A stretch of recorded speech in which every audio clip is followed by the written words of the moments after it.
En la víspera de Navidad, a los 62 años, mi marido me abandonó por una mujer de 29. Sentada sola en una banca helada de la Alameda, temblando de frío bajo la nieve, vi a un joven sin chamarra, pálido de frío. Su quijada temblaba. Me quité mi propio abrigo y se lo di. 3 horas después, un convoy de camionetas Suburban negras se detuvo frente a mí. El muchacho salió de uno de los vehículos y dijo simplemente: «Qué alivio encontrarla aquí, señora». Pero antes de continuar, asegúrate de ya estar suscrito al canal y escribe en los comentarios: ¿desde dónde estás viendo este video? Nos encanta saber hasta dónde están llegando nuestras historias. Mi nombre es Sofía, tengo 62 años y pensé que conocía todas las formas de dolor que una mujer podía sentir. Perdí a mi madre joven. Crié a 3 hijos prácticamente sola mientras trabajaba doble turno como secretaria, y sobreviví a 2 cirugías serias en los últimos 5 años. Pero nada, absolutamente nada, me preparó para escuchar las palabras que Ricardo me dijo la noche del 24 de diciembre de 2024. Eran las 7 de la noche cuando él entró por la puerta de nuestra casa.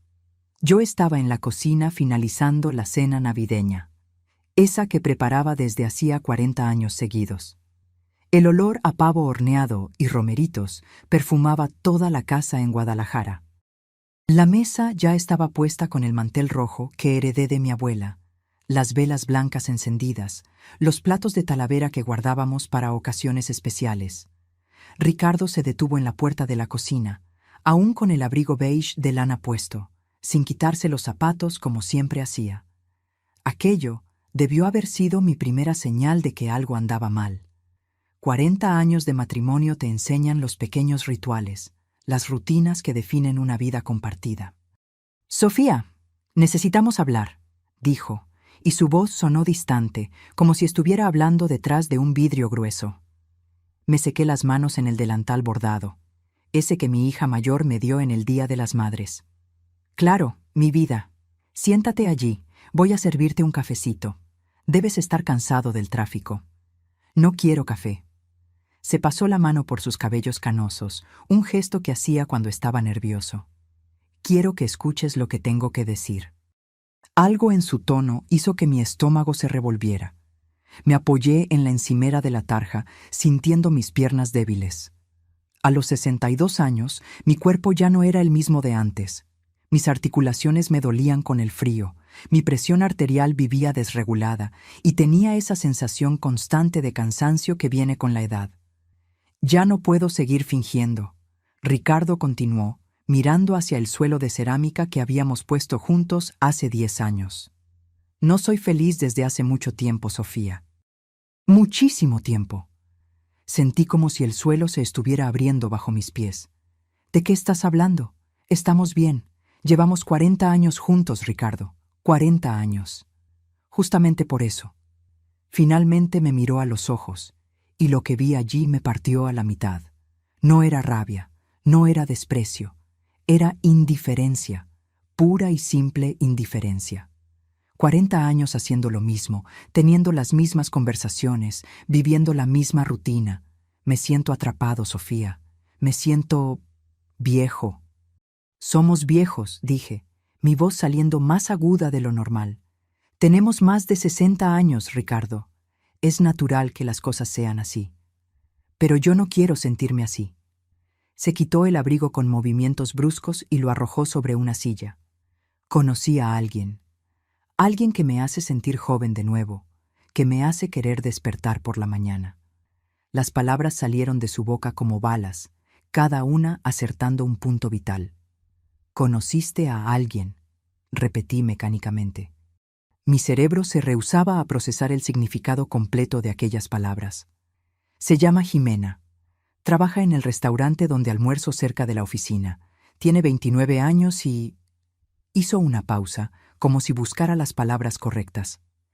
«Ella me ve de una forma que tú no me has visto en años». 29 años, la misma edad que mi hija menor. Sentí bilis subir por mi garganta. «¿Cuánto tiempo?», conseguí preguntar. 6 meses. 6 meses. Medio año de mi vida vivido en una mentira completa. Pensé en todas las veces que besé a Ricardo en los últimos 6 meses, en todas las comidas que preparé, en todas las noches que dormí a su lado creyendo que estábamos bien. Todo era falso. ¿Y vienes a contarme esto en la víspera de Navidad? Mi voz tembló. ¿En la víspera de Navidad, Ricardo? Ella me dio un ultimátum, dijo, y tuvo la osadía de parecer incómodo. Dijo que no iba a pasar otro año nuevo sola esperándome, que era hora de que yo decidiera lo que quería de verdad. Y decidiste, concluí. No era una pregunta. Ya cambié mis cosas al apartamento de ella, la mayor parte al menos. Solo vine por el resto y a avisarte. Miré a aquel hombre con quien compartí 4 décadas de mi vida. El hombre que me pidió matrimonio bajo una lluvia de verano, que estuvo a mi lado cuando nacieron nuestros hijos, que lloró conmigo cuando enterramos a nuestros padres. Y no reconocí nada de él. La casa, comencé. Se queda contigo, interrumpió rápidamente. No quiero pelear por nada, solo quiero seguir adelante. Seguir adelante.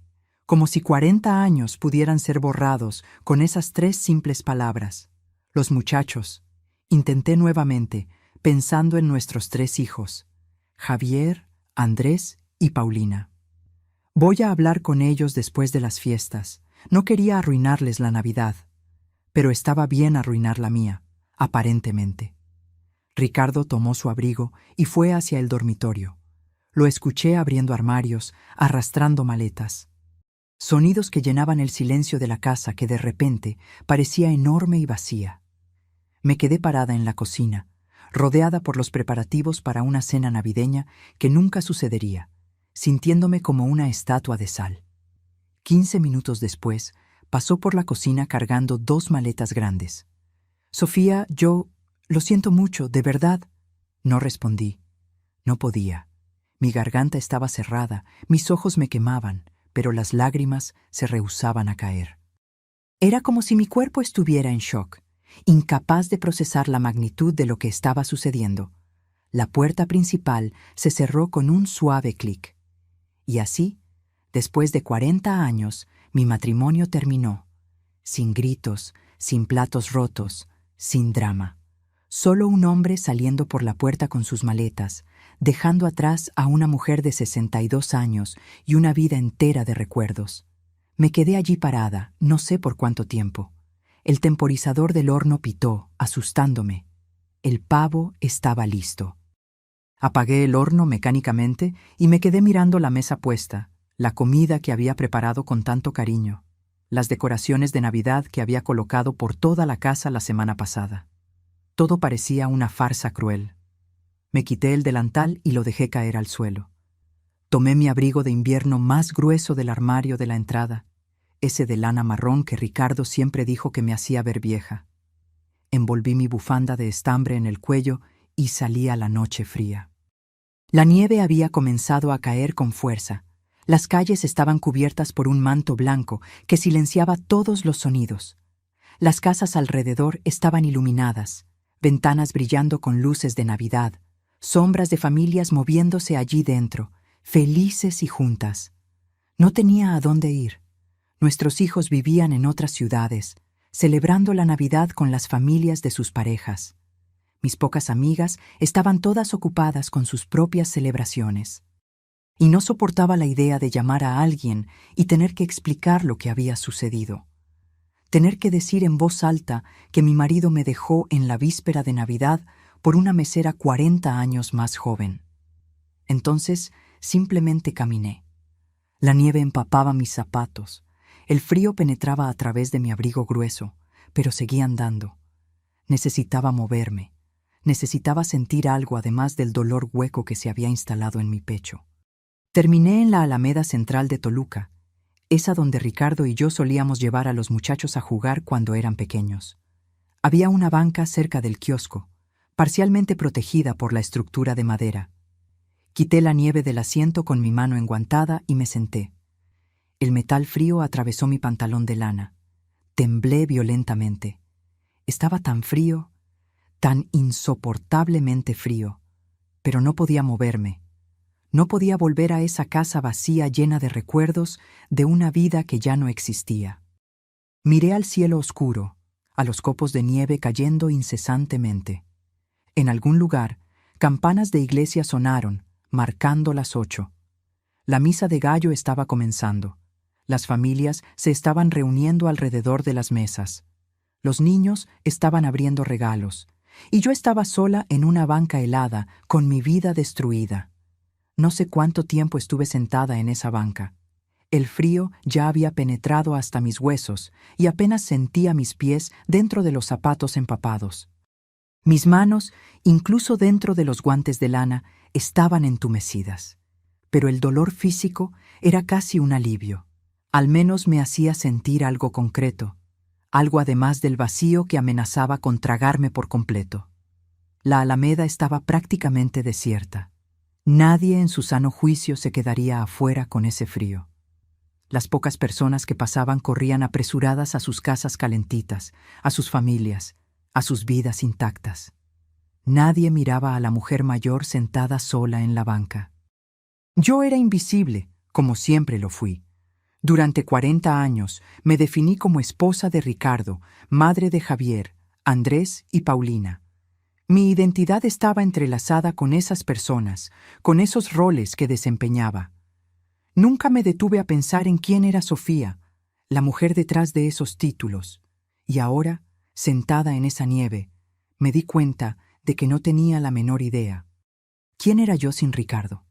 ¿Qué me gustaba hacer, además de cocinar sus comidas favoritas y mantener la casa como él prefería? ¿Cuándo fue la última vez que elegí ver una película que yo quería, en lugar de ceder a los documentales de guerra que él amaba?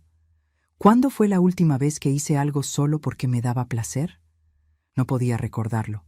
Estaba tan perdida en esos pensamientos que casi no noté la figura que se acercaba.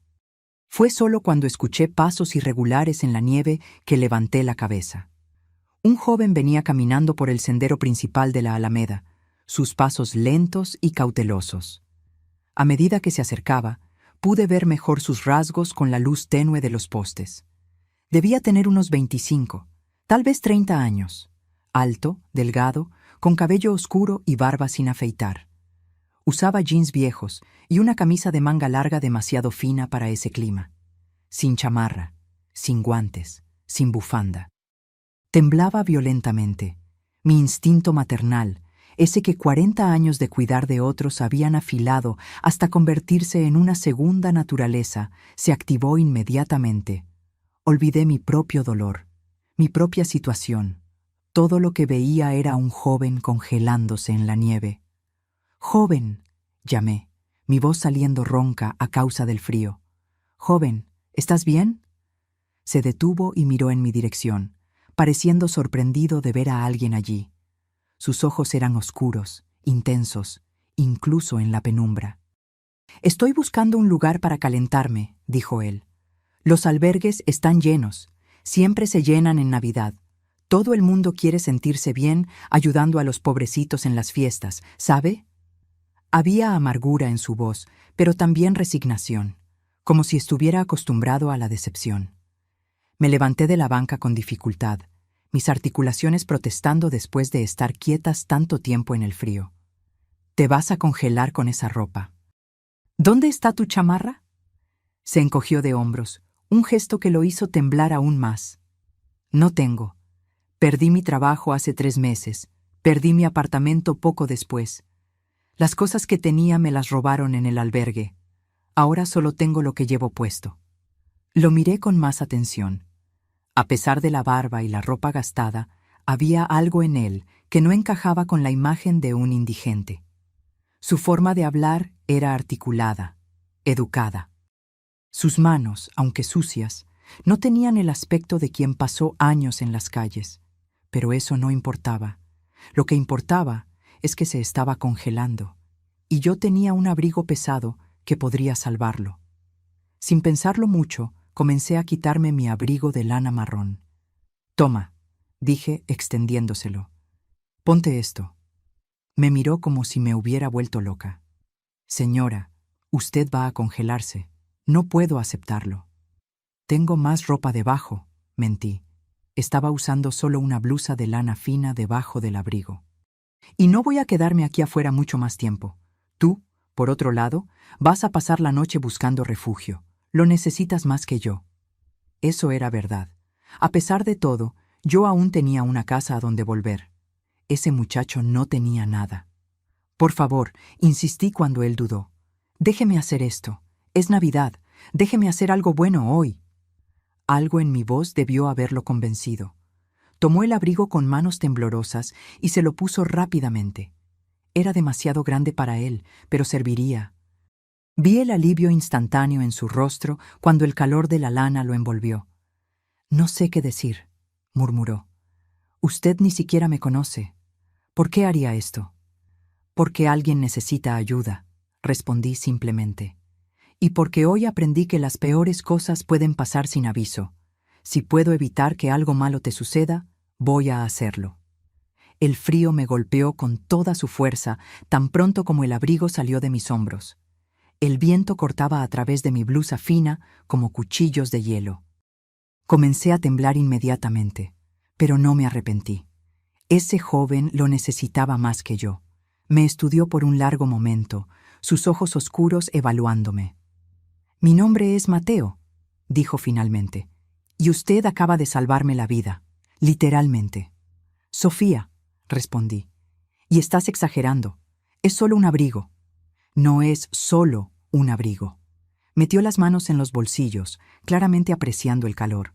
Es el primer acto de bondad genuina que recibo desde que lo perdí todo. La mayoría de la gente me mira como si fuera invisible, o peor, como si fuera peligroso. Conocía bien esa sensación de invisibilidad. A los 62 años, me había vuelto invisible para mi propio marido. «¿Qué te trajo aquí?», pregunté, abrazando mi propio cuerpo en un intento vano de calentarme. «A esta alameda, quiero decir». «Solía venir aquí cuando era niño», dijo Mateo, mirando a su alrededor. «Mis padres me traían a jugar. Buenos tiempos». Su voz se volvió distante. «Murieron hace 5 años. Accidente automovilístico. Después de eso, las cosas se vinieron abajo. Yo me vine abajo». «Lo siento mucho», dije sinceramente. «¿Y usted?», preguntó. «¿Qué la trae a una banca helada en la víspera de Navidad?». Dudé. No conocía a este muchacho, no le debía nada, pero tal vez era exactamente por eso que las palabras salieron. «Mi marido me dejó hoy. 40 años de matrimonio, tirados a la basura porque conoció a una mesera de 29 años que lo hace sentir joven de nuevo». Mi voz se quebró en la última palabra. «Salió de casa hace 2 horas y yo no pude quedarme allí. No pude quedarme rodeada de todo aquello que construimos juntos». Mateo asintió lentamente, como si entendiera perfectamente. «Es curioso cómo funciona la vida, ¿no? Usted tiene una casa pero no puede quedarse en ella. Yo daría cualquier cosa por una casa, pero no tengo. Ambos terminamos en esta banca helada, huyendo de cosas diferentes». Tenía razón. Era irónicamente poético. «¿Puedo decirle algo, Sofía?», continuó. «Un hombre que abandona 40 años de matrimonio por alguien más joven es un idiota. Él puede pensar que está buscando la juventud, pero lo que realmente está haciendo es huir de sí mismo. Y usted no huye de sí mismo cambiando de pareja, solo lleva sus problemas a una nueva dirección». Las palabras eran sorprendentemente maduras para alguien tan joven. «Eres sabio para tu edad», observé. «Vivir en las calles te enseña mucho sobre la naturaleza humana», dijo con una sonrisa triste. «Ver a la gente en su peor momento y, ocasionalmente, en su mejor momento, como usted hoy». El frío se estaba volviendo insoportable ahora. Mis dientes castañeteaban sin control y apenas podía sentir mis dedos. Mateo se dio cuenta. «Usted necesita ir a casa», dijo firmemente. «Ya estuve aquí demasiado tiempo. Se va a enfermar». «¿Y tú?», pregunté. «¿A dónde vas?». «Voy a buscar un lugar». Tocó el abrigo con reverencia. «Gracias a esto, tengo una mejor oportunidad ahora. Hay una fonda a unas cuadras de aquí que se queda abierta toda la noche. Puedo quedarme allí hasta que amanezca». Me quité mi bufanda, lo único cálido que aún tenía, y se la extendí. «Lleva esto también, por favor.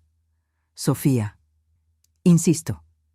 Él tomó la bufanda, sus ojos brillando con emoción no derramada. No sé cómo agradecerle. «No tienes que hacerlo». Intenté sonreír, aunque mi rostro estaba demasiado entumecido para saber si lo logré. «Solo, cuídate, ¿está bien? Y cuando las cosas mejoren, y mejorarán, recuerda este momento.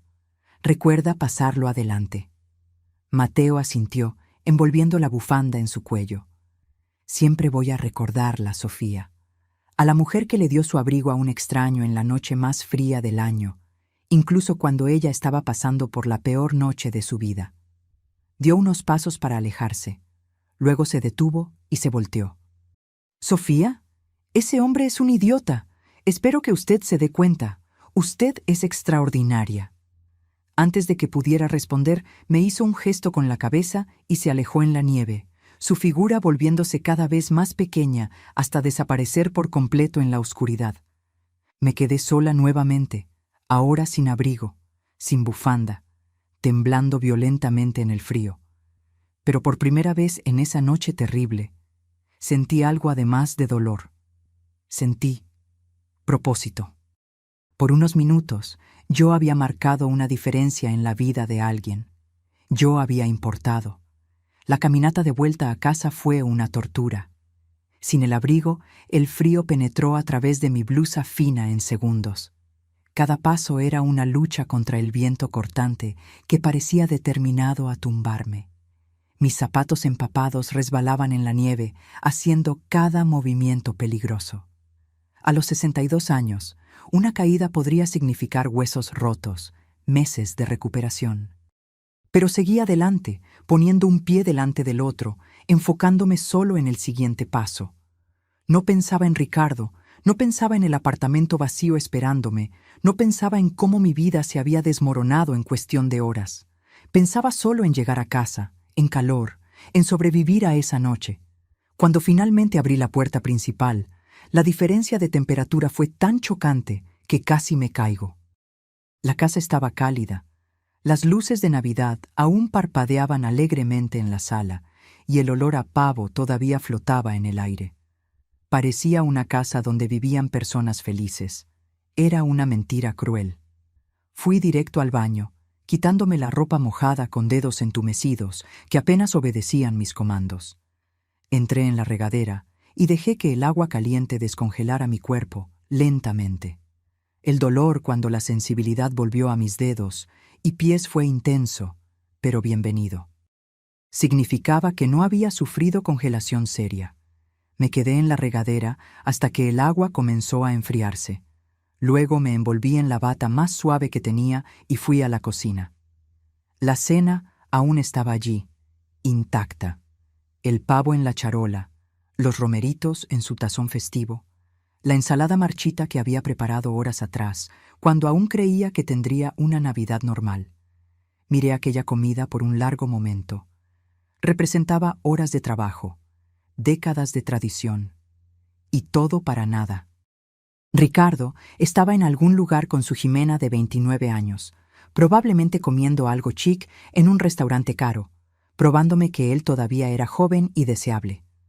Tomé una cuchara y comí romeritos directamente del tazón, de pie en la cocina vacía. No sabía a nada.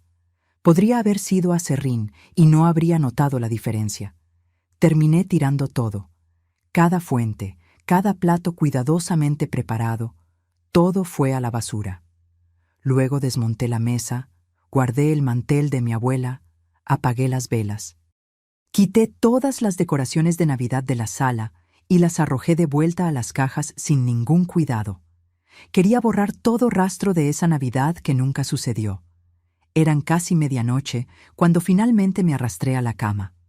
La cama que compartí con Ricardo por 40 años. Su lado todavía tenía la marca de donde había dormido la noche anterior. Su almohada todavía tenía su olor. Abracé esa almohada y finalmente, dejé caer las lágrimas. Lloré por todo lo que había perdido. No solo a Ricardo, sino la vida que construimos, el futuro que planeamos, la persona que yo creía que era. Lloré por la mujer de 62 años que yo era, descartada como un mueble viejo que ya no servía en la decoración. Lloré por la soledad que se extendía ante mí, interminable y aterradora, y en algún punto en medio de ese llanto me quedé dormida exhausta. Los días siguientes pasaron en una neblina. En el día de Navidad ignoré las llamadas de mis hijos. No podía fingir que todo estaba bien, pero tampoco estaba lista para contar la verdad.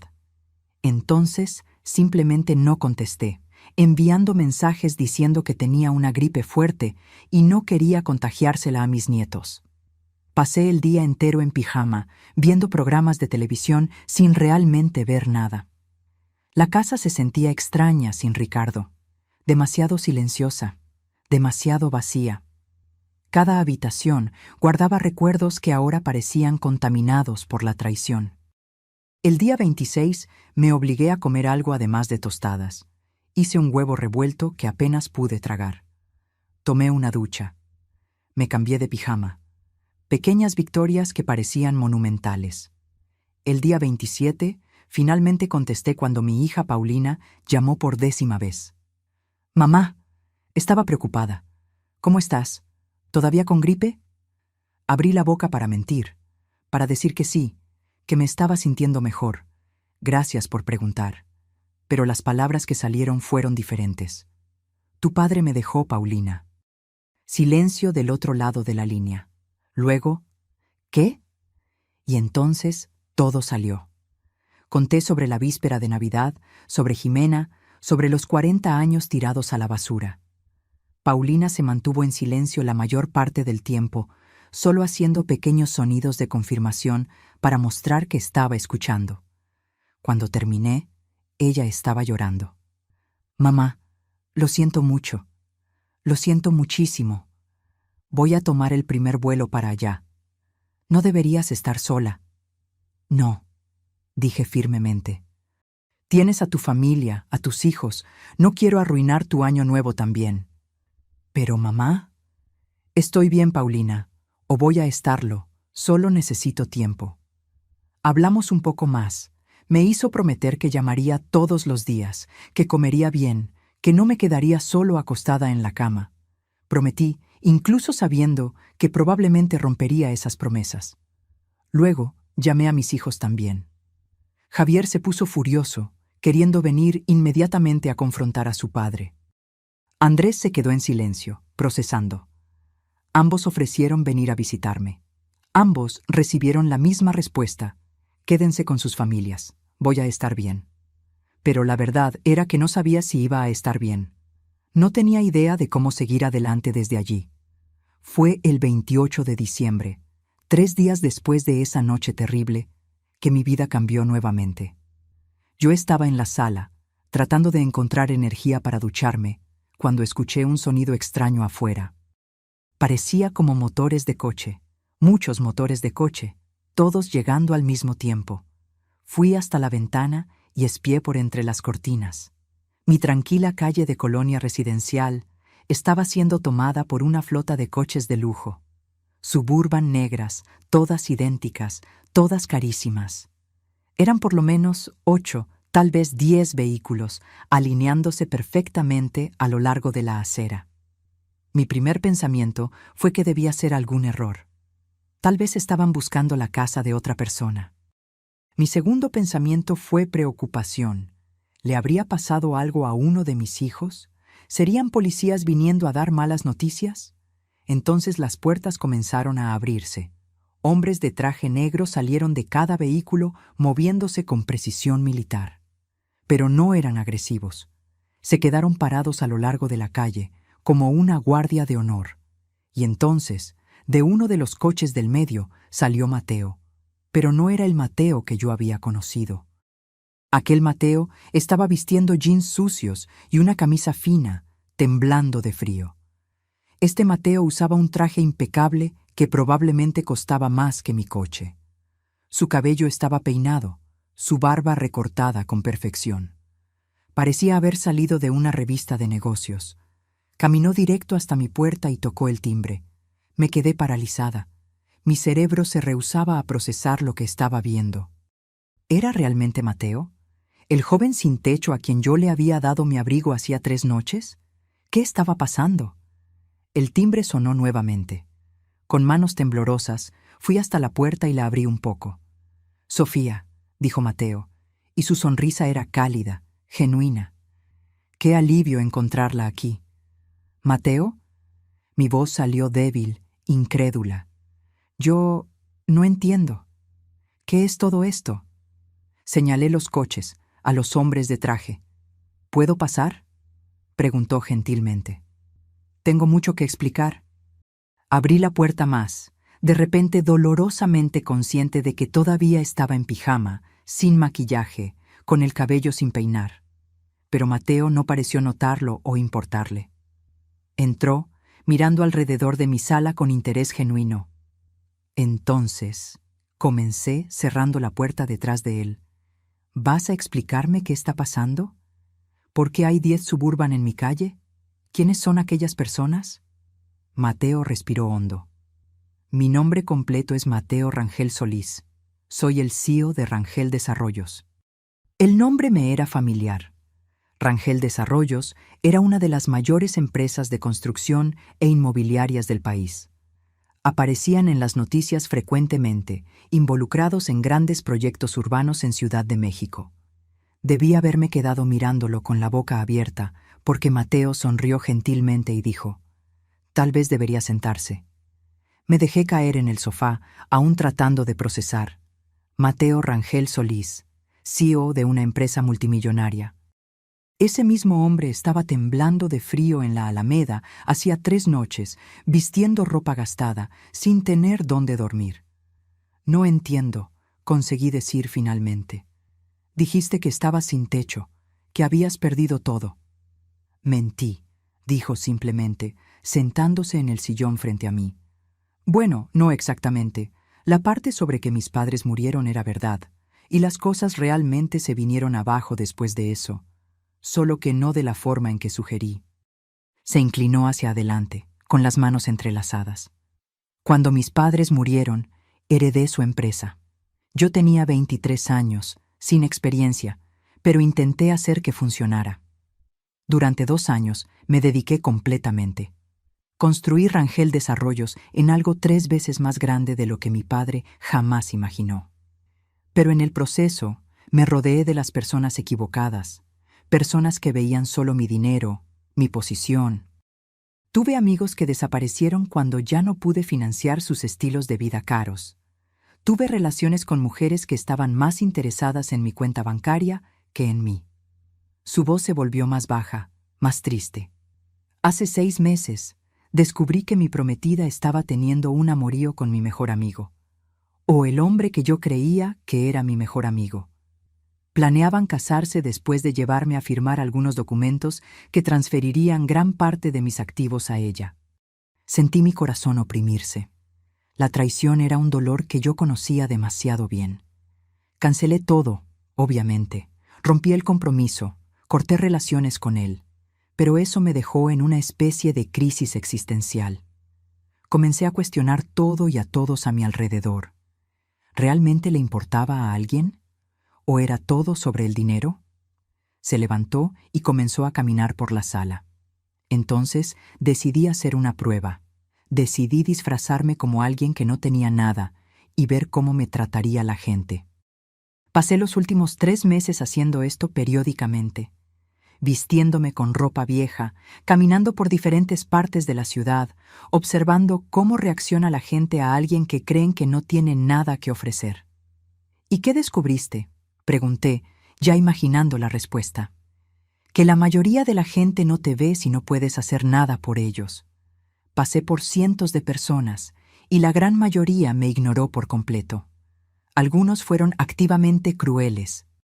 Algunos arrojaron monedas como si yo fuera un mendigo, sin siquiera mirar mi rostro. Se detuvo y me miró directamente.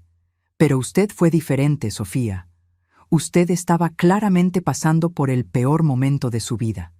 Cualquiera habría entendido si simplemente hubiera seguido adelante, enfocada en su propio dolor. Pero usted vio a alguien en necesidad e inmediatamente actuó para ayudar. Solo eran un abrigo y una bufanda, murmuré. No eran solo nada, dijo Mateo firmemente. Usted se quitó literalmente la ropa de encima para dársela a un extraño, sin hacer preguntas, sin juzgar, sin esperar nada a cambio. Usted se estaba congelando, pero se preocupó más por mi bienestar que por el suyo. Metió la mano en el bolsillo interior del saco y sacó mi abrigo marrón, limpio, planchado y luciendo nuevo. Lo mandé a restaurar, dijo, extendiéndomelo. Pero Sofía, no vine aquí solo para devolverle su abrigo. Vine a hacerle una propuesta. Tomé el abrigo, sintiendo el tejido familiar entre mis dedos. Estaba confundida, emocionada y completamente perdida sobre a dónde iba esta conversación. ¿Qué tipo de propuesta? Mateo volvió a sentarse, su postura volviéndose más formal, más profesional. Rangel Desarrollos tiene un brazo filantrópico, el Instituto Rangel. Donamos cerca de 80 millones de pesos al año a varias causas: construcción de viviendas populares, programas educativos, centros comunitarios. Actualmente, el instituto es administrado por personas con formación en administración y finanzas. Son competentes, pero desconectados. Miran hojas de cálculo e informes, pero nunca realmente han visto la realidad de las personas que estamos tratando de ayudar. Me miró con intensidad. Necesito a alguien que entienda lo que es realmente necesitar ayuda. Alguien que tenga compasión genuina. Alguien que vea personas, no números. Y en los últimos 3 meses de hacer este experimento, usted es la primera persona que demostró el tipo de carácter que busco.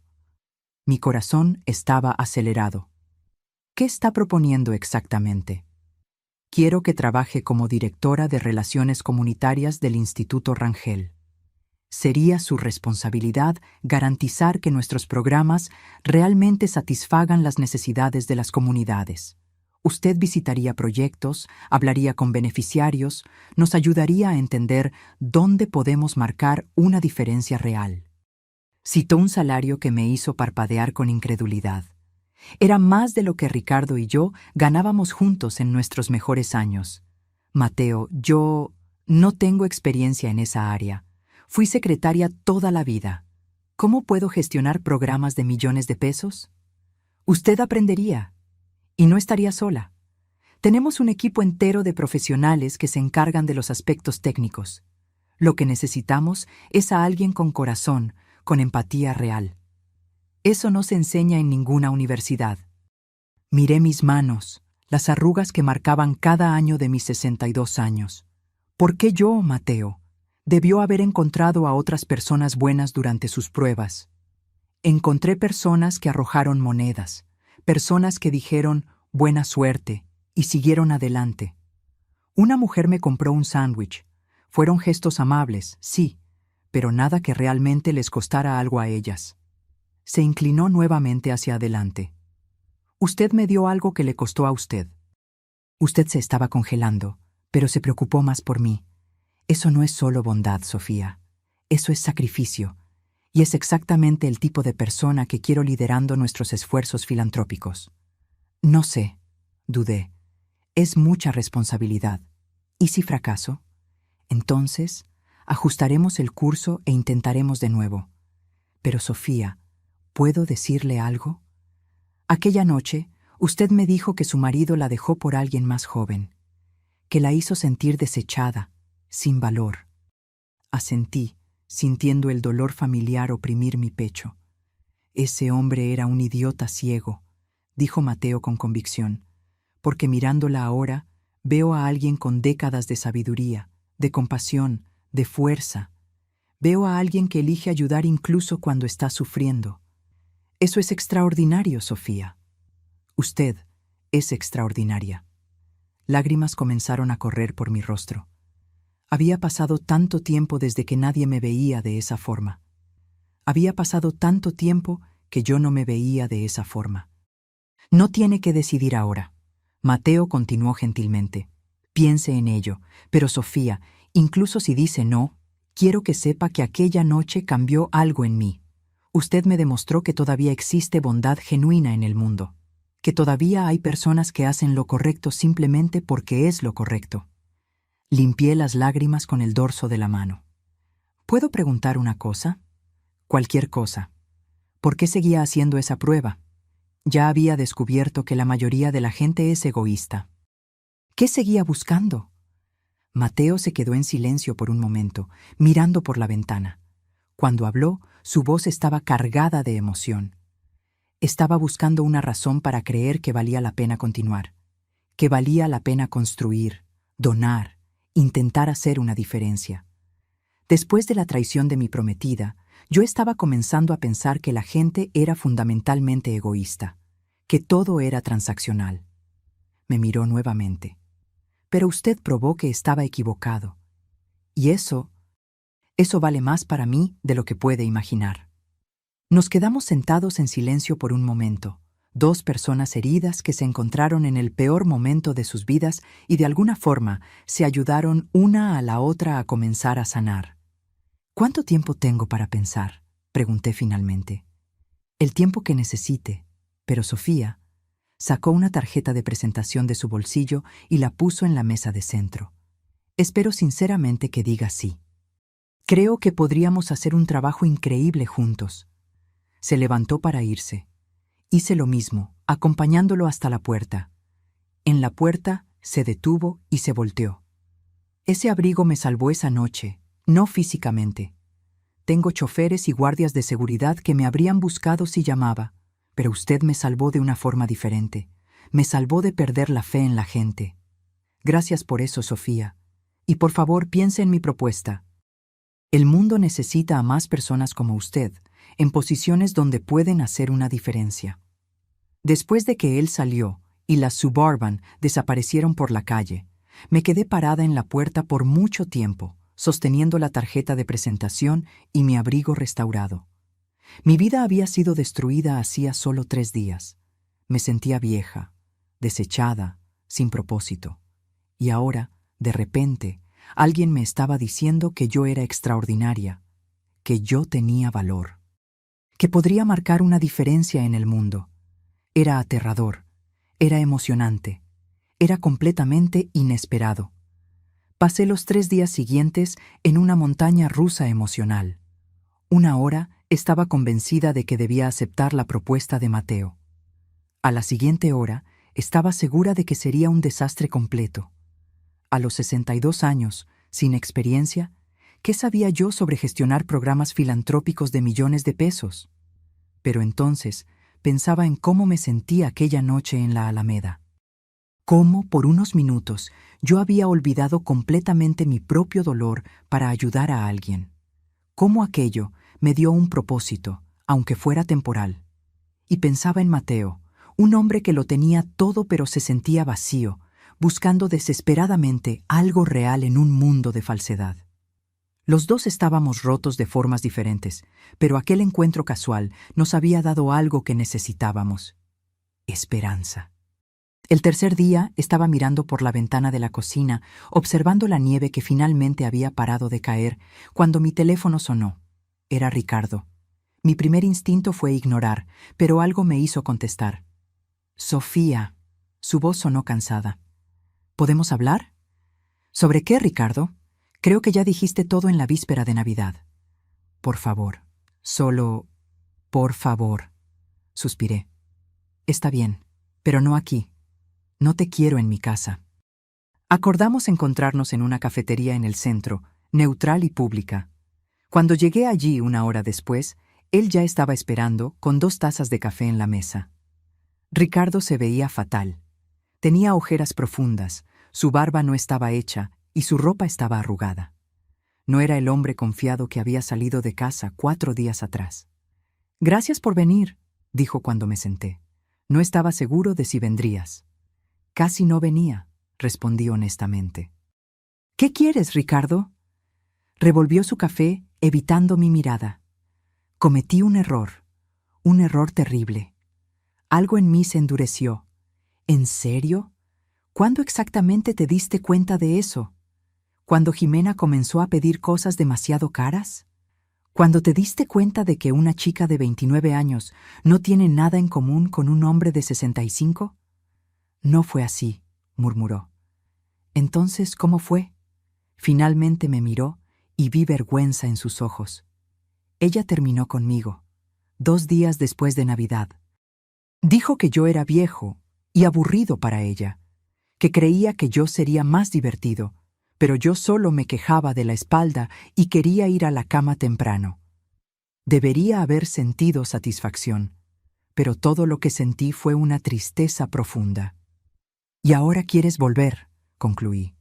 Ahora que tu fantasía de juventud explotó en tu cara, quieres volver con la esposa confiable y predecible. No es así. Es exactamente así, Ricardo. Mi voz estaba calma, pero firme. Me desechaste como una prenda vieja que ya no servía, y ahora que descubriste que la ropa nueva no era tan cómoda como pensabas, quieres volver a la vieja. Sofía, 40 años no pueden ser tirados a la basura así. Tú los tiraste, dije secamente. Tú tomaste esa decisión. En la víspera de Navidad, nada menos. Destruiste nuestra vida juntos porque querías sentirte joven. Tomé mi café y bebí un sorbo, notando que Ricardo había recordado cómo me gusta, con leche y un poco de azúcar. 40 años de hábito. ¿Sabes lo que me di cuenta en estos últimos días? Continué. Me di cuenta de que tienes razón en una cosa.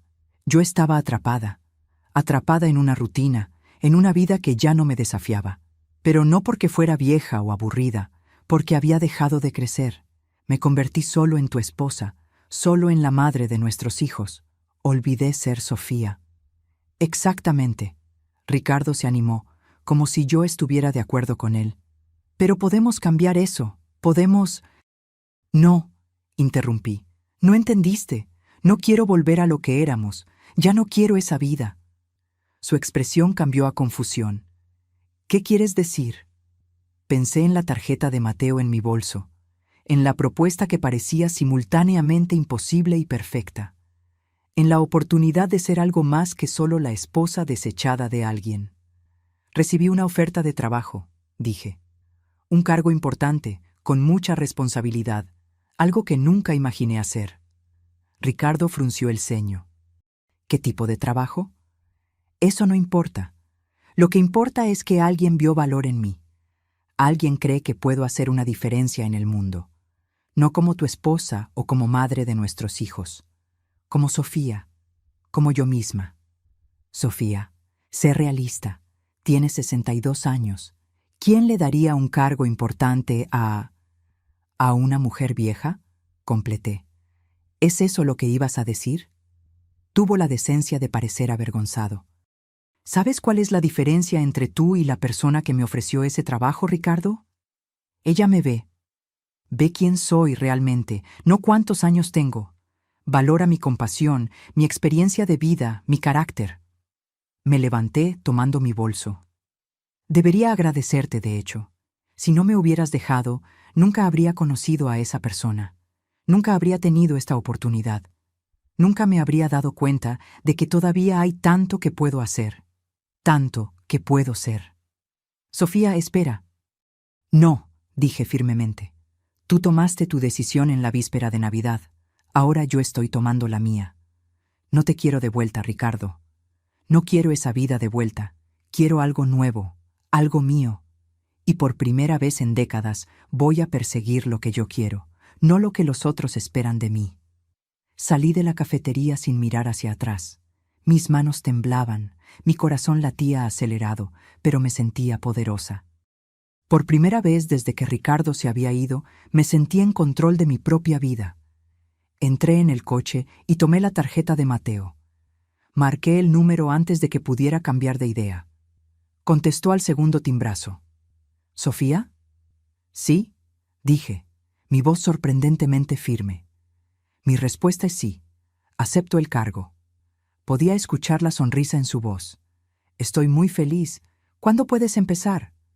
¿Mañana? Me sorprendí diciendo. No tiene sentido esperar, ¿verdad? Mañana es perfecto. Haré que mi asistente te envíe todos los detalles. ¿Sofía? ¿sí? Gracias por darme esta oportunidad, por creer que podemos hacer algo especial juntos. Gracias a ti, respondí, por recordarme que todavía tengo valor, que todavía puedo sorprender. Después de colgar, me quedé sentada en el coche por un largo momento, dejando que la realidad de lo que acababa de hacer me golpeara.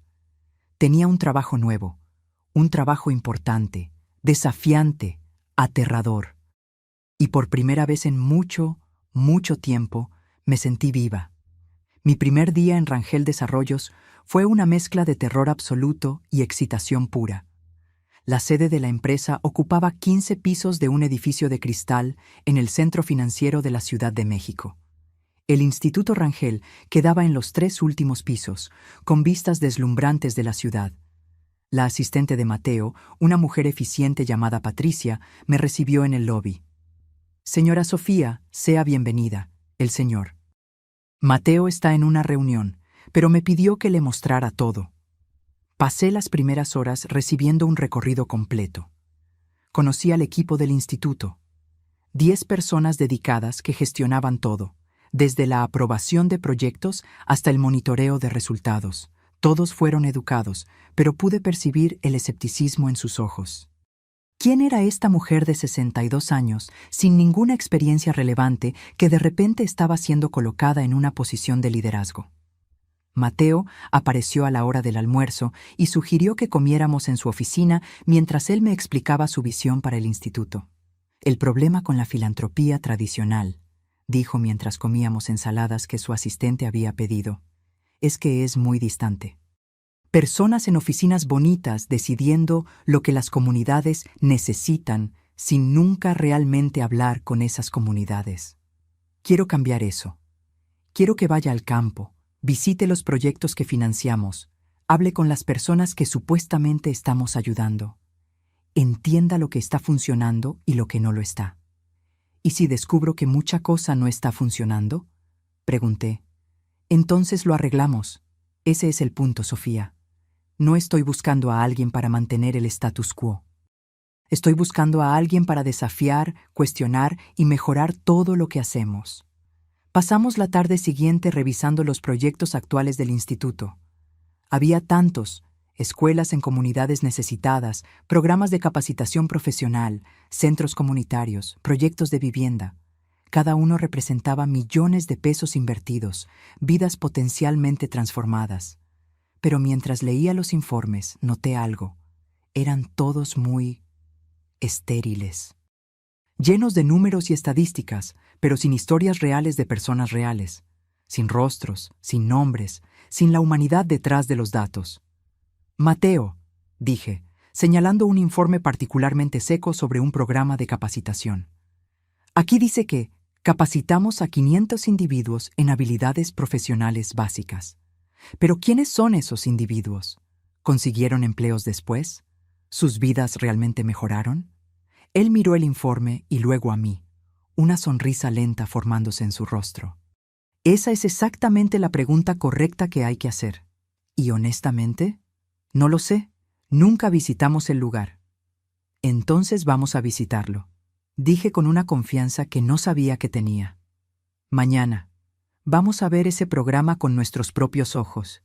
Y eso fue lo que hicimos. Al día siguiente, Mateo y yo, acompañados solo por su chofer, fuimos a visitar el Centro de Capacitación Profesional San Juan, ubicado en una de las áreas más humildes de la ciudad. Lo que encontramos fue revelador. El centro en sí era bien intencionado, una instalación limpia y organizada con salones de clase y equipo. Pero hablando con los instructores y alumnos, descubrimos problemas que ningún informe había mencionado. Los cursos son buenos, dijo María, una mujer de 35 años que estaba tomando un curso de costura. Pero la mayoría de nosotros no consigue empleo después. Las empresas quieren experiencia y no tenemos cómo conseguir experiencia sin un primer empleo. Es un círculo vicioso. Otro problema. El centro cerraba a las 5 de la tarde, exactamente cuando muchas personas que necesitaban los cursos estaban saliendo de sus empleos de baja remuneración. Me encantaría tomar el curso de informática, explicó un joven llamado Rafael. pero trabajo en 2 lugares para mantener a mi familia. ¿Cuándo podría venir? Mateo y yo pasamos 3 horas allí, solo hablando con personas, escuchando sus historias, entendiendo sus realidades.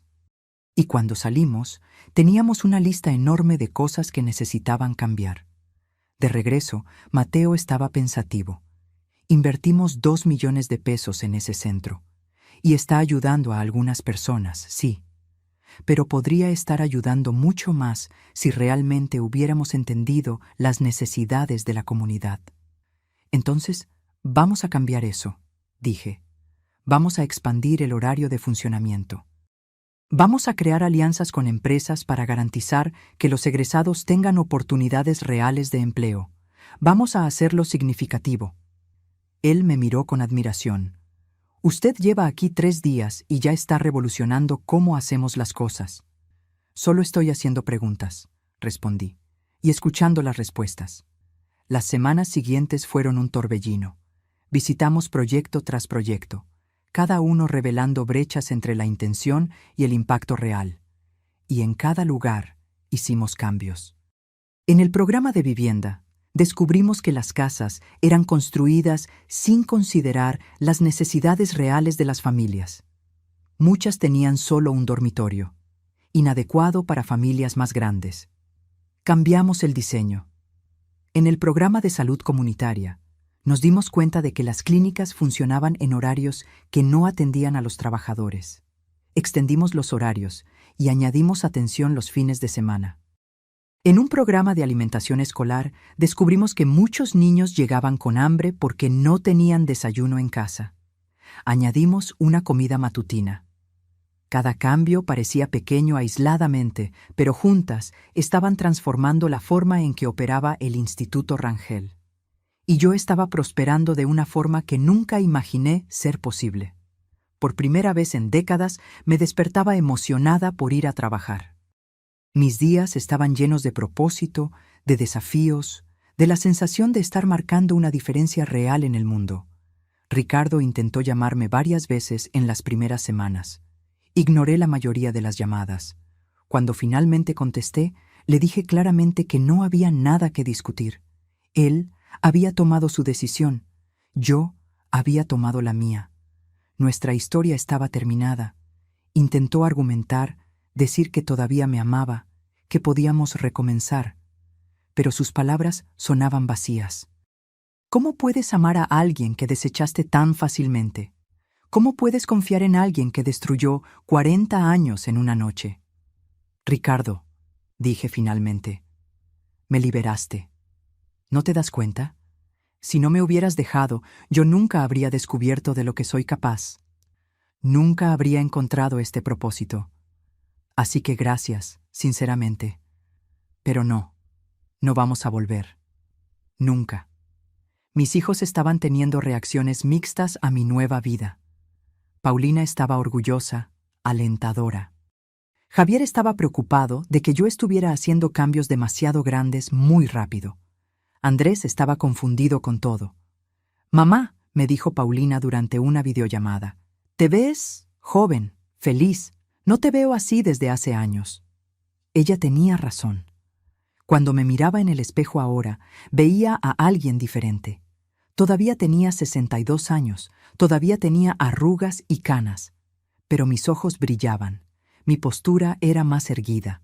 Había una energía en mí que no existía antes. 3 meses después de comenzar en el Instituto Rangel, Mateo me llamó a su oficina para una reunión. Cuando entré, encontré no solo a él, sino también a 3 miembros del Consejo de Rangel Desarrollos. Mi estómago se apretó. ¿Habría hecho algo malo? ¿Habrían mis cambios radicales disgustado a alguien importante? «Sofía», Mateo comenzó, una sonrisa misteriosa en su rostro. «Me gustaría presentarle formalmente a algunos miembros de nuestro consejo». Pidieron conocerla. Una mujer elegante de unos 50 años se levantó y me extendió la mano. Doctora Beatriz de la Garza, consejera y especialista en desarrollo social. He seguido su trabajo en el instituto con mucho interés. ¿Interés bueno o malo? No pude evitar preguntar. Ella se rió. Muy bueno. Lo que usted ha hecho en 3 meses es notable.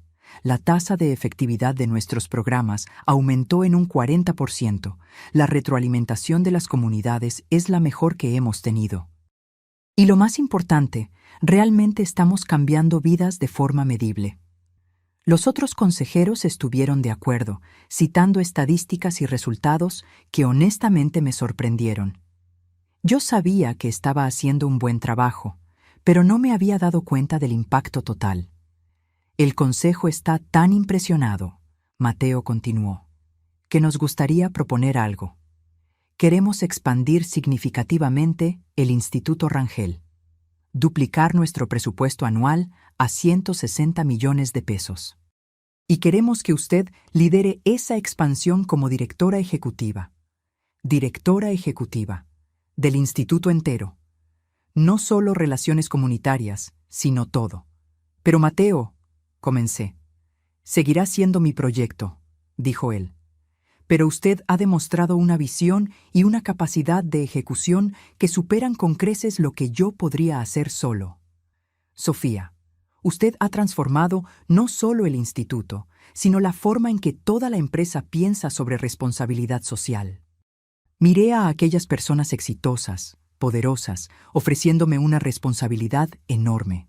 6 meses atrás, yo era solo la esposa desechada de Ricardo. Ahora me estaban ofreciendo el liderazgo de uno de los mayores institutos filantrópicos del país. Necesito un momento, dije levantándome. Con permiso. Fui al baño y me apoyé en la tarja, mirando mi reflejo. Manos temblorosas, corazón acelerado. ¿Era miedo? ¿Era excitación? ¿Ambos? Pensé en la Sofía de 6 meses atrás, sentada en aquella banca helada, sintiendo que su vida había terminado. Si pudiera hablar con ella ahora, ¿qué le diría? Le diría que el final de algo puede ser el comienzo de algo aún mejor. Que 62 años no es el final, es solo otro capítulo. Que eres capaz de mucho más de lo que jamás imaginaste. Volví a la sala de reuniones y encontré a todos esperando ansiosamente. Sí, dije simplemente. Acepto. La sala estalló en sonrisas y apretones de manos. Mateo me abrazó rápidamente, susurrando, sabía que diría que sí. Es demasiado valiente para rechazar un desafío. Las semanas siguientes fueron intensas. Asumí formalmente como directora ejecutiva, lo que significaba no solo gestionar programas existentes, sino desarrollar nuevos. Contratamos más personal, incluyendo jóvenes de comunidades que habíamos ayudado. Personas que entendían por experiencia propia lo que las comunidades necesitaban. Creamos un programa piloto revolucionario. En lugar de simplemente financiar proyectos, crearíamos un fondo de microcrédito para pequeños emprendedores en comunidades necesitadas. Con orientación y apoyo, no solo caridad.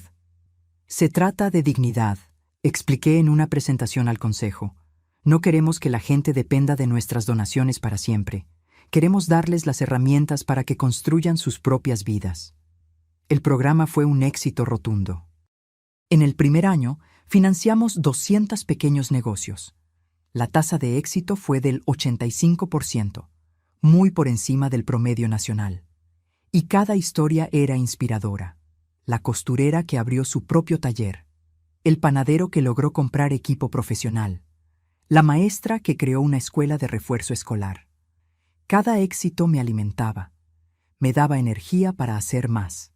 Fue durante el lanzamiento de nuestra 5ª unidad del centro comunitario que sucedió algo inesperado.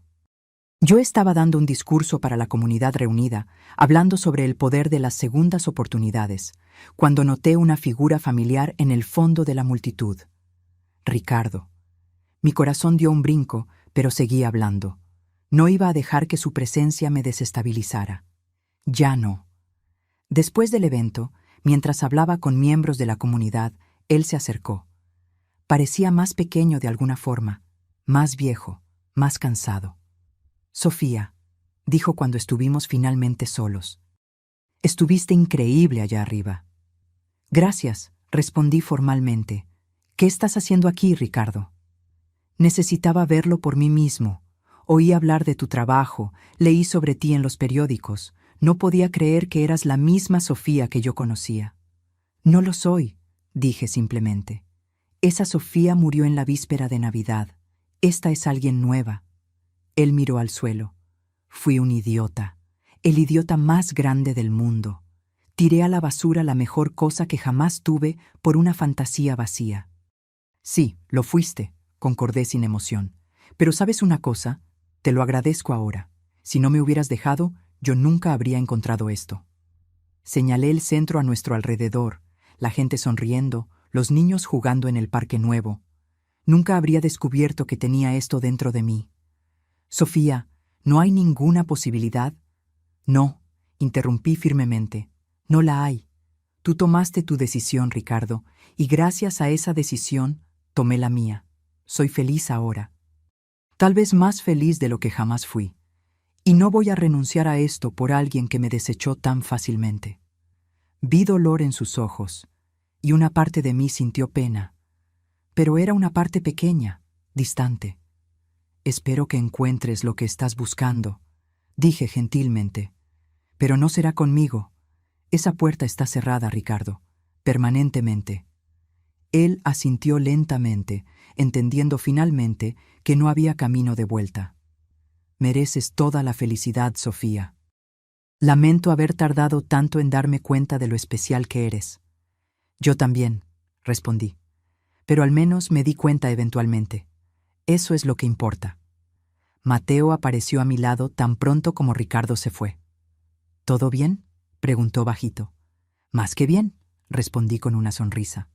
Ese era mi pasado. Esto de aquí. Señalé todo a nuestro alrededor. Es mi presente y mi futuro. Un año después de aquella víspera de Navidad fatídica, yo estaba de pie en otro evento, muy diferente. Era el lanzamiento oficial de la iniciativa de microcrédito Rangel, ahora un programa nacional que había ayudado a más de 1000 pequeños emprendedores a realizar sus sueños. El evento se estaba realizando en el salón principal de Rangel Desarrollos, con cientos de invitados, desde empresarios importantes hasta beneficiarios de nuestros programas, de comunidades que transformamos. Yo estaba en el escenario, a punto de dar el discurso de apertura, cuando miré a la platea y vi rostros que representaban mi jornada. Mis 3 hijos estaban en la primera fila, todos sonriendo orgullosamente. María, la costurera que conocí en el primer centro que visité, ahora dueña de su propia pequeña fábrica, estaba allí. Rafael, el joven que quería tomar curso de informática pero no tenía tiempo, ahora era programador junior en una startup. Decenas de otras personas cuyas vidas habían sido tocadas por nuestro trabajo, y Mateo estaba a mi lado en el escenario, no como mi jefe, sino como mi socio en esta misión.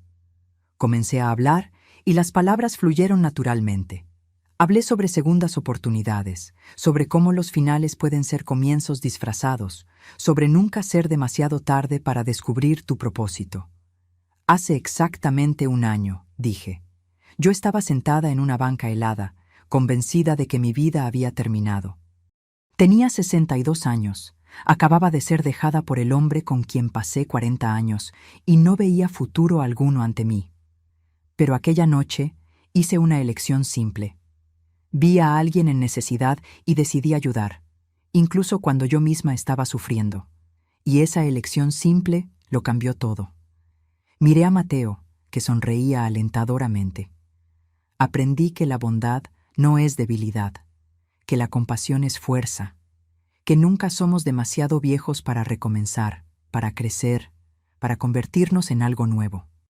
Y aprendí que a veces las peores cosas que nos suceden son solo el universo empujándonos en la dirección que deberíamos haber estado yendo todo el tiempo. La platea aplaudió, pero continué. Este instituto, este trabajo que hacemos, no es sobre caridad, es sobre dignidad. Es sobre ver potencial donde otros ven problemas. Es sobre dar a la gente no lo que creemos que necesitan, sino las herramientas para que construyan lo que ellas saben que necesitan.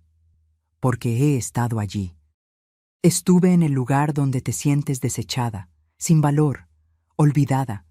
Y sé que todo lo que necesitamos a veces es que alguien vea nuestro valor cuando nosotros mismos no podemos verlo. Cuando terminé, hubo una ovación de pie. Lágrimas corrían por mi rostro, pero eran lágrimas de alegría, de realización, de gratitud. Después del evento, durante la recepción, una mujer joven se acercó. Tenía unos 30 años, elegantemente vestida, y había algo familiar en su rostro. Señora. Sofía, comenzó nerviosamente. Mi nombre es Jimena. Mi cuerpo entero se tensó. Jimena, la mesera de 29 años que Ricardo había elegido en lugar de mí. Sé quién eres, dije calmadamente. Yo necesitaba venir, necesitaba pedir disculpas. Ella miró al suelo. Lo que hice fue terrible. Yo sabía que él era casado, pero me convencí de que eso no importaba, que el amor lo justificaba todo. Respiró hondo. Pero no lo justifica. Y después de que terminé con él, me di cuenta de cuánto había lastimado no solo a él, sino a usted. Una mujer que nunca me hizo nada malo. La miré.